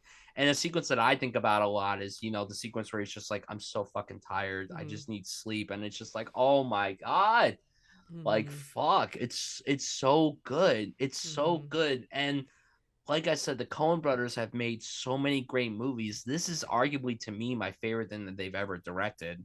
And it's the mm-hmm, one that I've watched the most out of all the stuff they've directed. And Oscar Isaac again, like he's pitch perfect as Llewyn Davis. Everything here is great. They nailed the period. You felt like you were watching a film that was set in the 60s. Everyone did a great job. The sequence with F. Murray Abraham was phenomenal. His scene, like, I I just don't understand. And it's sad that none of these songs got nominated for anything because it would have been so great to watch the Oscars and then he gets on stage and performs a mm-hmm. song. It just would have been so great. Yep. And I liked when, Force Awakens was coming out and, he was saying, like, the Star Wars song that I think Bill Murray created on SNL. Uh-huh. Someone created, yeah, he was saying that song, very acoustic. And I'm like, ah, it Well, was, and the beautiful thing I think about the the songs that Oscar Isaac performs in the film in particular is that Llewyn Davis is a failure, but it's not for lack of talent, right? And like you can right. see when he performs, you see the talent, you see the passion, you can see that he's good. It's just that's not the problem, and I think that that's part of what makes this movie feel um so tragic too is that like he has the talent, he's good, he just nothing else is working out for him, and the timing's not right. And I think, hearing Dylan sing at the very end of the movie like kind of underscores this of like you just missed the moment, man. um Oh my god. but I mean, I think that, Brilliant, brilliant ending, by the way. yeah, I Fucking mean, phenomenal. and I think that because Oscar Isaac is so good and he performs these songs so well, I think that's what makes that F. Murray Abraham scene so gutting, is because as an Yeah. audience member, you're watching and you're with him and you're in it and you're like, oh You're my rooting God. for him and you're hoping that he finally gets his And chance. and you're moved. And so then when F. Murray Abraham just shoots it down and is like, I don't see any money here, it's so devastating because you're like, did you not just watch what I watched? Like that. It was, Bro, yeah. are you fucking deaf? Hello? Yeah. Like, Yeah. And so, I mean, I think it's really important that you have someone in this role who does perform those songs so well and so passionately and so soulfully and so fully, because you can see how much Llewyn Davis loves what he does. And yeah, I think you need that element for this film to work. And I love the soundtrack of this film. I oh think it my got god. kind of overshadowed because it wasn't the "Oh Brother Where Art Thou" soundtrack, which was such a huge hit, and so Yeah. this one kind of felt like a quote unquote failure in comparison. But I love it on its own terms. I Yeah. listened to the soundtrack before I saw the movie. I I think it's a listen to the great soundtrack. soundtrack like all the time. At least once a month I pop the soundtrack whenever I'm working. Like I go Yeah, on my Spotify and I just pop on the soundtrack. And I'm not a big folk music guy. I've actually started becoming like a very massive fan of it. I mean, it's not my favorite genre, but it's one that I've definitely taken a liking towards lately. And I really think it's because of this movie. Like I gave folk music a chance because of how much I loved this movie so much. And I'm like, you know what? There's something about folk music that I really don't think we get anymore when it comes to music. Folk music is just so calm. It's so relaxing. It helps calm me down, which is why I listen to it so much. And the soundtrack here is just so crisp.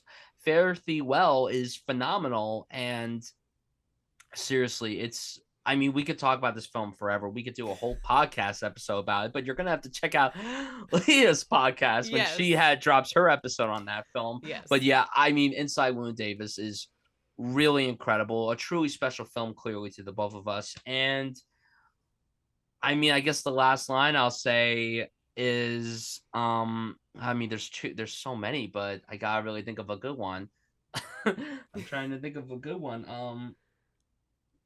Oh, hello. I've heard your music. I've heard nothing but nice things about you from Jim and Gene. You have not heard one nice thing about me from Gene. Oh, Troy. oh my God. Uh, Oh, you mm. got that, Troy? I love it when he asks Troy if he plugs himself in at night. Oh my God. It's just a I, perfect film. Now I want to go I, watch it again. seriously, I like when he rings the doorbell and she answers at first. She's like, "Yeah, it's me." Yeah. Can I come up? No. No. It's just a perfect film. Perfect film. I'm glad George it was your Washington number one George too. Washington Bridge. You throw yourself off the Brooklyn Bridge. Usually, George Washington Bridge. Traditionally. Traditionally, Traditionally. George Washington Bridge. Who does that? Oh my Uh, God, it's so good. All right, we've talked about it's Inside Llewyn Davis yeah. way longer than we should, I but that's know. okay. That's okay. It's okay. So, before we talk about some of the films that didn't make the cut, so let's recap our list from 5 to 1. So, Leah, what is your list from 5 to 1? Number 5 was The Two Faces of January. Number 4 was Ex Machina. Number 3 was Show Me a Hero. Number 2 was The Card Counter. And number 1 was, of course, Inside Llewyn Davis. And to recap my list, coming in at number 5 is Star Wars The Force Awakens. Number 4 is The Card Counter. Number 3 is Dune. Number 2, Ex Machina. And number 1, of course, Inside Llewyn Davis. So that is over our list. So let's talk about some of the films that didn't make the cut. So what are some films that you want to give a shout out to that didn't end up making your list, besides some of the Yeah. films from my list that didn't end up making your Yeah. list? So I'd love to give a shout out to Most Violent Year. It didn't make my list because I think the film as a whole is just okay. It's solid, but it doesn't knock my socks off. But I love Oscar Isaac's performance in it. I think it might be the most handsome and beautiful he's ever been on screen. He's glammed out. 100%. 100%. He is like hot beyond words in that film, and it's a very kind of it's a very controlled, very impressive performance. I love his performance, even though the movie itself is not wouldn't make my top five. I also would want to shout out Drive. I love that film, but Oscar Isaac's not in it enough, so I I couldn't put it on my know. list. If Oscar Isaac was in it, like maybe like 45 minutes more of it, it probably Yeah, would have been like my number three, honestly. yeah. But his role is so small in it. I was like, it's not an Oscar Isaac film. I No. can't include it. But that's a stone cold classic. I also, I had my issues with Moon Knight. We all have our stuff with Marvel. But I thought Oscar Isaac was super fun in it. I thought he elevated the material. I thought he was clearly having a blast. I loved I loved being able to see him let out his theater kid side. I know some people didn't like that about the performance. They thought it was kind of corny. I liked it. I liked seeing him just like, go off and be silly. Um, and yeah, I mean, I think that he actually brought a lot of kind of care and research to the role, and he did do a lot of character work that you see it comes through later in the series. So again, even though like the series as a whole was like solid, in my opinion, like I thought Oscar Isaac's performances in Moon Knight were really fun and made that show stand out from some of the recent Marvel TV stuff. So those are my runner-ups that were not ones that you had included on your list that we already talked about. Yeah, for me, I mean, when I think about the runner-ups, a lot of them are pretty much smaller roles. Like Drive is an incredible film. I love it so much. Annihilation was fantastic, Yeah, and his yeah. time on screen was really fucking great. Um, I I'll be honest. I'm trying to figure out how to word this. Moon Knight really fucking disappointed me so Mm. much. I was so let down by it. It was just like I See, I think appreciate I appreciate that Marvel tried to do something yeah. very different, and I've honestly my fatigue towards Marvel has really increased highly as the Yeah. years have gone, especially this past year alone when Mhm. there's like 25 movies and 25 shows and they're all pretty much the same. This one was very different. This one was very dark and very thought provoking, which I thought was great. And again, when you add Ethan Hawke to a project, I mean, my God, I'm Yeah. there immediately, and that pairing was literally Yeah. perfection. And yeah, Oscar had a great time making this show. He obviously had a ball playing these roles, and he knocked out of the park. And his accent work was impeccable. But Yes. but the show just didn't win me over as much as I Yeah. want to. It's certainly not the worst Marvel Disney Plus show that we've had so far, but unfortunately, I was anticipating it to be the literal best one because of the talent involved, but it ended up Mhm. not taking that spot. And then I guess in terms of other honorable mentions, I mean, I can't really think of any on the top of my head. I haven't watched obviously Show Me a Hero, like you said. I only have seen one episode of Scenes from a Marriage. I have never seen the original show from Igmar Bergman, which I need to watch like ASAP. And when I heard they were doing it with Oscar and my literal favorite human being on the planet, Jessica Chastain, I'm like, I have to watch this. So I went to a very special conversation panel in New York when they were doing campaigning for the Emmys. And it was Oscar, it was Jessica, it was the director of the show, and it was like two of the writers or something. And seeing Oscar and Jessica in person, I literally passed away. I, I'm speaking I, with your ghost.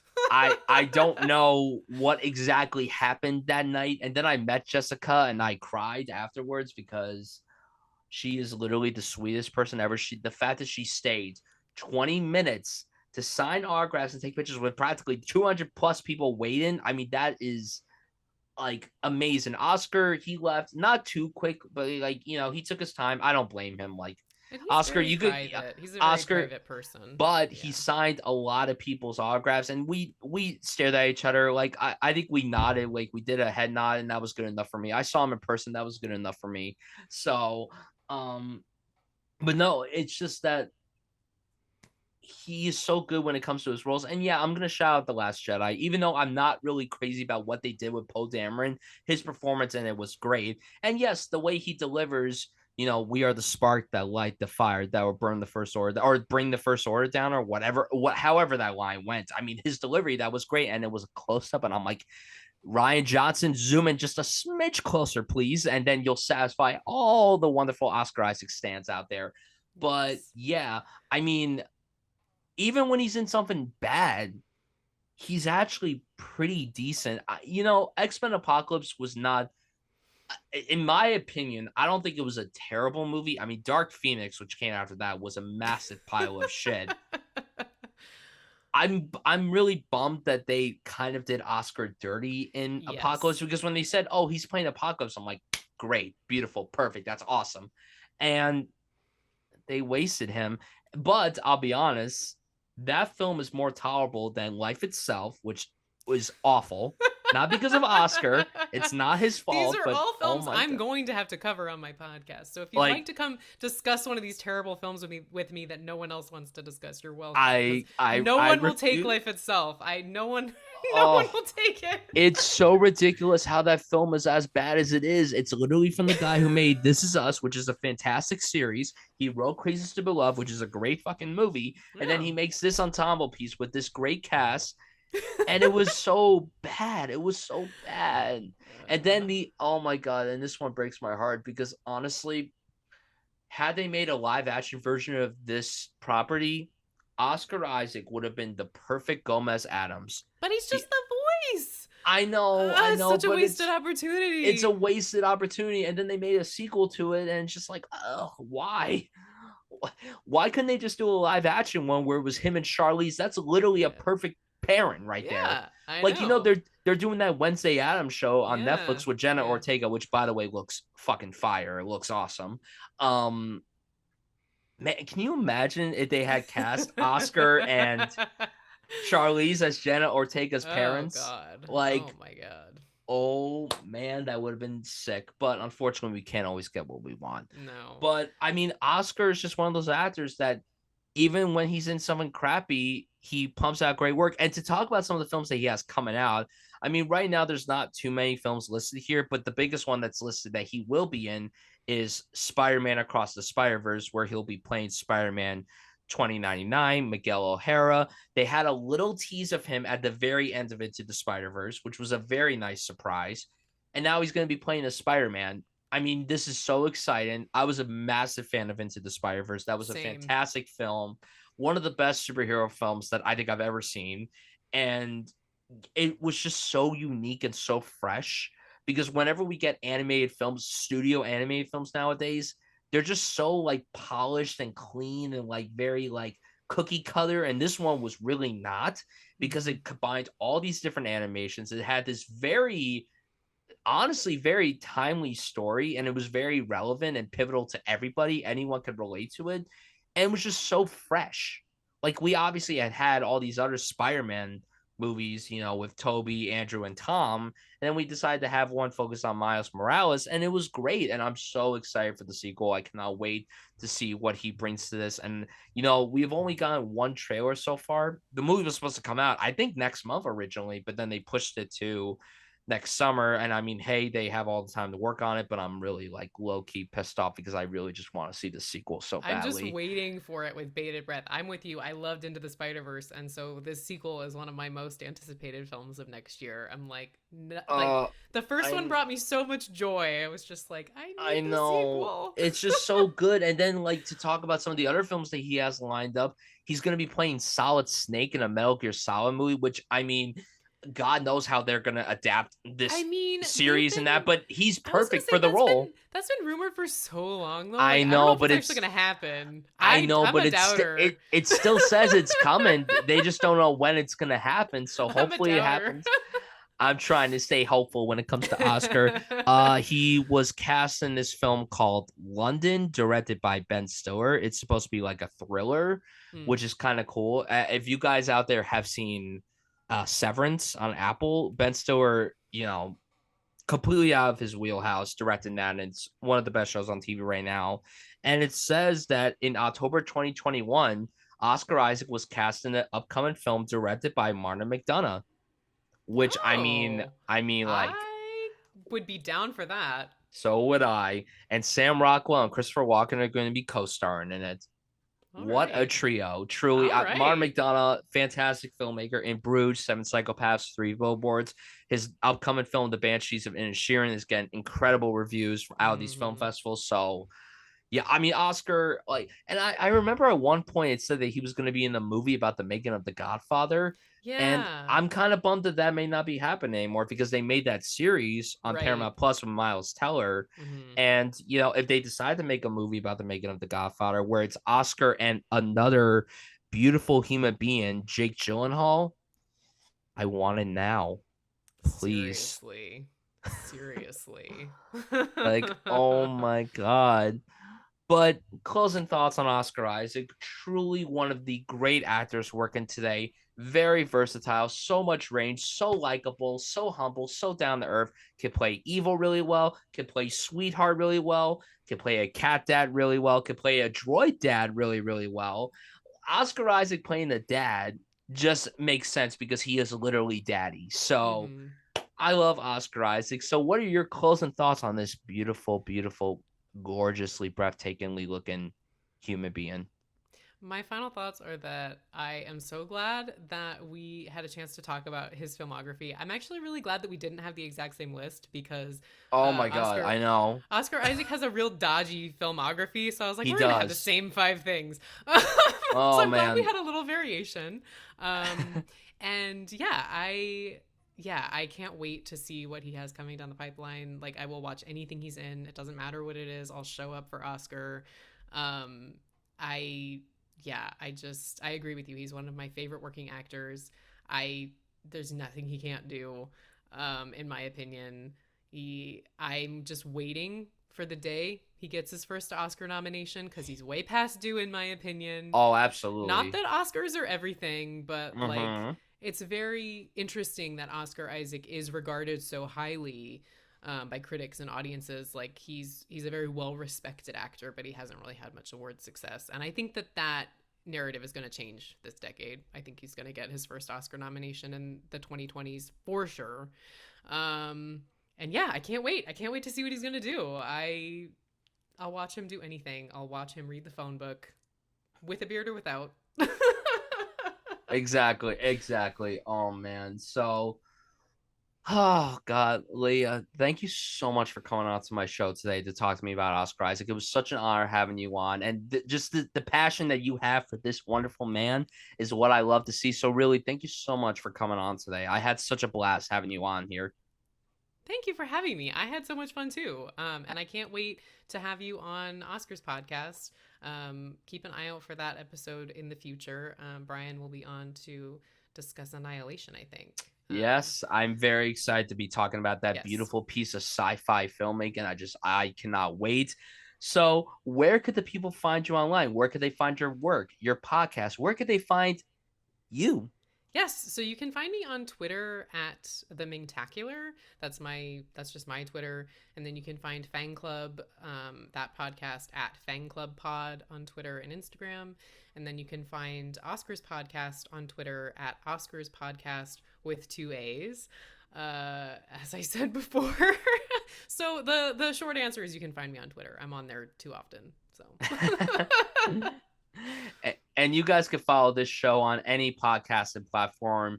You guys can follow us on Twitter and Instagram to stay up to date with new episodes coming out, special content, etc., etc. You guys can follow me on Twitter, Instagram, YouTube, and Letterboxd. Simply at Bryan Suffield. We have a YouTube channel for this show. Hit that subscribe button and that notification bell to never miss an episode. Hit a thumbs up button as well. Share this around. Guys, I'm so appreciative of everyone that listens to the show. Seriously, from the bottom of my heart, thank you so much for sticking with us. Thank you so much for joining us for these first 10 episodes of this show. We have so many great episodes coming to you down the pipeline. We cannot wait. We have great guests, great topics lined up. Guys, it's going to be a hell of a couple of weeks. I cannot wait for you to see what's coming next for the fragments that are the film fragments. And we will see you for the very next episode of the film fragments. Take care, everybody.